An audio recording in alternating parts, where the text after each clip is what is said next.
Okay sir, చెప్పండి. పవన్ కళ్యాణ్ మీద మీ అభిప్రాయం ఏంటి? మంచివాడు, సనాతన ధర్మం కోసం ఇది చేస్తున్నారు ఓకే, అంతే.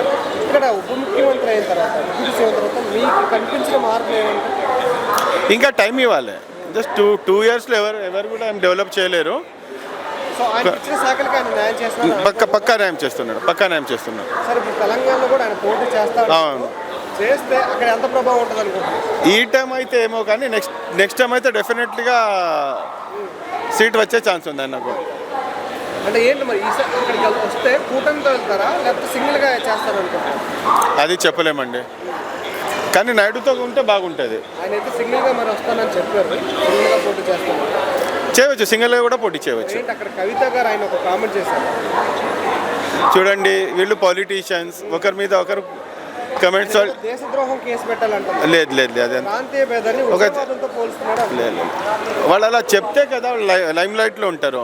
ఏం చెప్పకుండా ఇంట్లో కూర్చుంటే ఏదో అవుతుంది, ఏదో ఒకటి చెప్పాలి. వాళ్ళకి కూడా తెలుసు అది అబద్ధం అనేసి, ఏదో ఒకటి చెప్పాలని చెప్తారు అంతే. ఆయన విమర్శించి అక్కడ పోటీ చేయకుండా చేయాలని ట్రై చేస్తున్నారు, ఎందుకని? అది చెప్పలేమండి.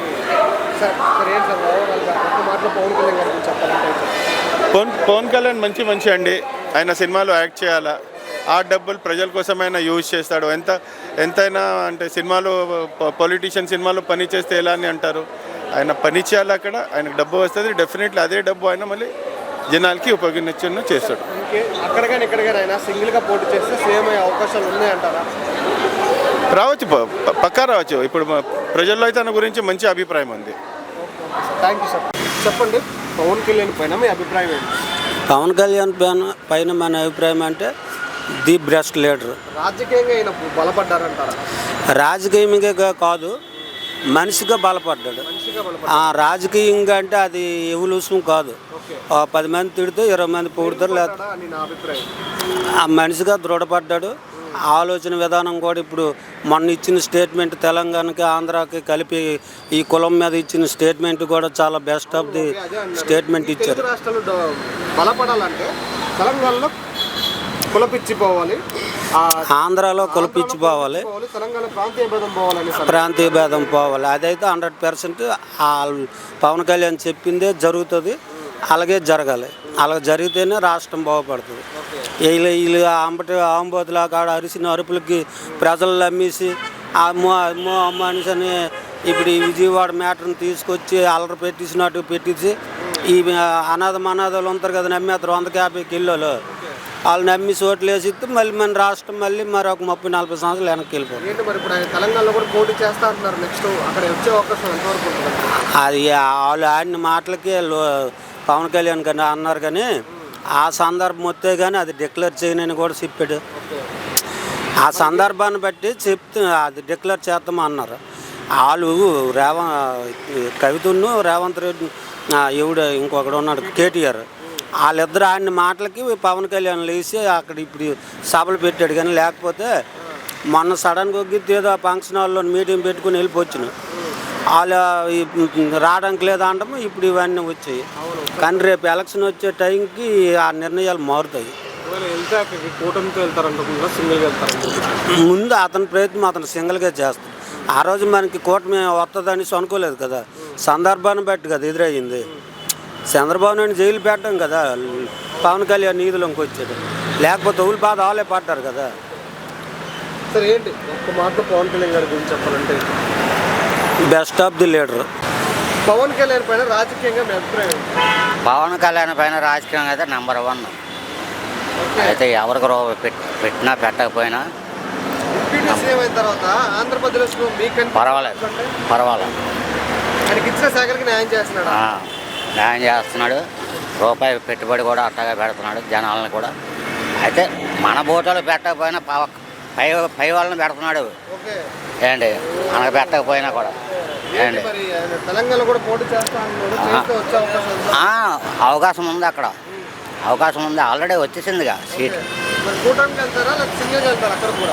సింగిల్గానే వెళ్తాడు.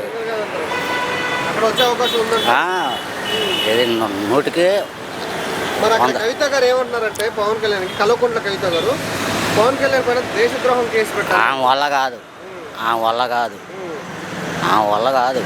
అది ఒక మాట అన్నారు నిన్న ప్రెస్ మీట్లో పవన్ కళ్యాణ్ గారు మాట్లాడుతూ, మన తెలుగు రాష్ట్రాలు బలపడాలంటే తెలంగాణలో ప్రాంతీయ భేదం పోవాలి, ఆంధ్రప్రదేశ్లో కుల భేదం పోవాలి అన్నారు. కుల భేదం అంటే ఈ కాపుల సిచ్యువేషన్ పెట్టాడుగా అండి. ఏంటిది అవును. కాపుల సిచ్యువేషన్ కాపుల గురించి దాని గురించి ఏమన్నాడు? చేస్తే ఎవరైనా ఒకటే, ఈ కులం లేదు ఆ కులం లేదు. ఏంటి ఏమన్నాడు బిడ్డ? అది తప్పు. అది అట్ట ప్రవర్తించకూడదు. అందరం ఒకటే. నీకు కొత్త ఒక నెత్తిరి వచ్చింది, నాకు కొత్త ఒక ఇక్కడ కానీ అక్కడ కానీ సింగిల్కి వెళ్తే ఆయన సేమ్ అవ్వకూడదు. సేమ్. ఓకే, ఒక్క మాటలో పవన్ కళ్యాణ్ గారి గురించి చెప్పాలంటే ఏం చెప్తారు? ఒక్క మాటలో ఓవరాల్గా ఒక్క మాటలో పవన్ కళ్యాణ్ గారి గురించి చెప్పాలంటే పవన్ కళ్యాణ్ గురించి నేను ఒకటే నెంబర్ 1గా చెప్తాను. నమస్తే. నమస్తే. తెలంగాణలో కూడా పోటీ చేస్తానని ప్రకటించారు పవన్ కళ్యాణ్. ఆఫీస్ కూడా రీఓపెన్ చేశారు. ఏంటి దాని మీద మీ అభిప్రాయం? ఓట్లు ఎవరికైతే వాళ్ళకి వెళ్తారండి. అది నిజమే. ఇంకో కాంగ్రెస్కి అభిమానులు, పవన్ కళ్యాణ్ అభిమానులు, మరి రేవంత్ రెడ్డికి అభిమానులు, చంద్రబాబు నాయుడుకి అభిమానులు, బీజేపీకి అభిమానులు. నా ప్రశ్న ఏంటంటే పవన్ కళ్యాణ్ వరకే ఒక మాట్లాడుతున్నారు. పవన్ కళ్యాణ్ అంటే ఒక్కడికేం ఓట్లేరు. ఆయన వరకు ఆయన ఎంత ప్రభావం చూపిస్తారు? అది ఇప్పుడు మన చేతిలో లేదు. చేతిలో లేదు. ఇక్కడ చూడు, కెమెరా చూడు బాబే.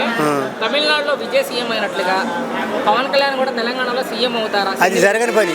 జరగని పని. ప్రపంచం మొత్తం ఏకమైనా జరగదు. ఎందుకు? అసలు ఆయనకు ఛాన్స్ లేదు ఆడ. అంతే.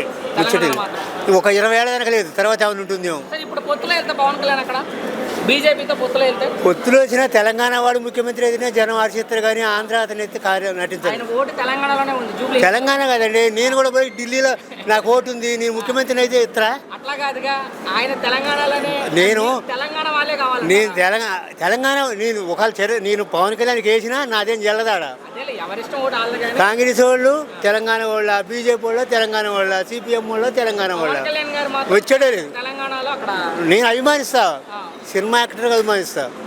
రాజకీయంగా మాత్రం అతనికి నో ఛాన్స్.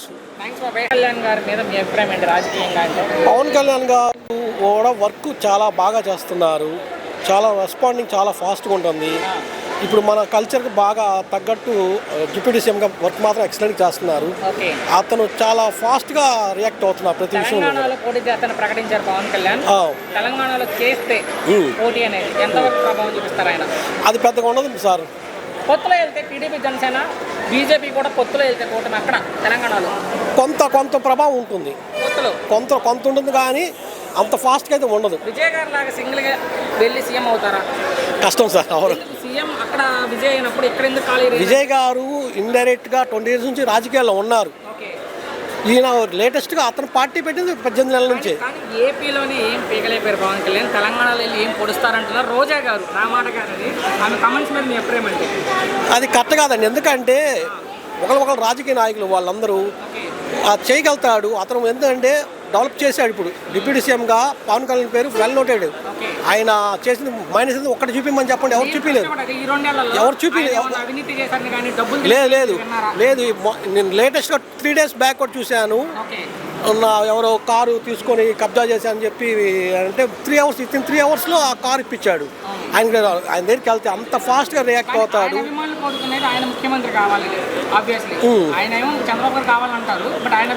కానీ ప్రజెంట్ కూటమి ప్రభుత్వం ఉంది కాబట్టి చంద్రబాబు నాయుడు గారు ఉంటారండి. నేను అడిగేది తెలంగాణలో అయినా ఆయన ముఖ్యమంత్రి అవుతారా నా ప్రశ్న. అది 10 ఏళ్లకో 15 ఏళ్లకో 10-15 అవుతాయని చెప్పొచ్చు. ప్రజెంట్ అయితే మాత్రం కష్టం. ఎందుకంటే అక్కడ రాజకీయం కాంగ్రెస్ అండ్ చేస్తారు. పవన్ కళ్యాణ్ గారిని వ్యక్తిగతంగా తిట్టే వాళ్ళకి ఏం చెప్తారు? అతను చాలా మంచి వ్యక్తి అండి. పవన్ కళ్యాణ్ గారు నిస్వార్థ పరుడు. మనం ఎవరని ఏ పార్టీ అని చూడరు. ఫస్ట్ ఆఫ్ ఆల్ అతనికి మనకు ప్రాబ్లం ఉందంటే వెంటనే రియాక్ట్ అవుతున్నారు. అంత మంచి వ్యక్తికి మనం సపోర్ట్ చేయాలి. మనం భారతీయ పౌరులకు చేయాలి. అతను కూడా చాలా మంచి వ్యక్తి. అతను సపోర్ట్ చేద్దాం. ఓకేనా? చాలా